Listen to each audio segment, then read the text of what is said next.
हम क्वेश्चन अछि sin a minus 2 sin qa whole divided by 2 cos qa minus cos a। तो हमें तार मूल्य निरूपण करबा। तो ताले एठी कोन हमें प्रथमे स्टार्ट करबा ना sin a रे हमें एठो sin a को कॉमन नबा।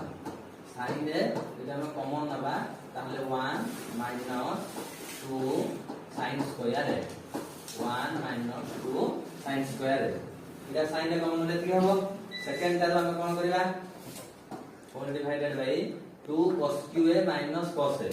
तो इथो सिंपली cos a को हमें कॉमन नबा cos a को यदि कॉमन नबा एटा हे जबो केते 2 cos square a minus 1 बुझला। तो ताले हमें कॉमन नै सारला परे यार मूल्य केते हबो ना sin a by cos a is equal to tan a sin a by cos a tan a 1 minus 2 sin square a whole divided by 2 cos square a minus 1। तो यार मूल्य दुटा कोछि कोन ना समान जेहेतु माने समान हमके याको हम कोन कर परबा ना कैंसिल कर दे परबा हला जेहेतु लिखि दबो जे 1 minus 2 sin square a is equal to 2 cos square a minus 1।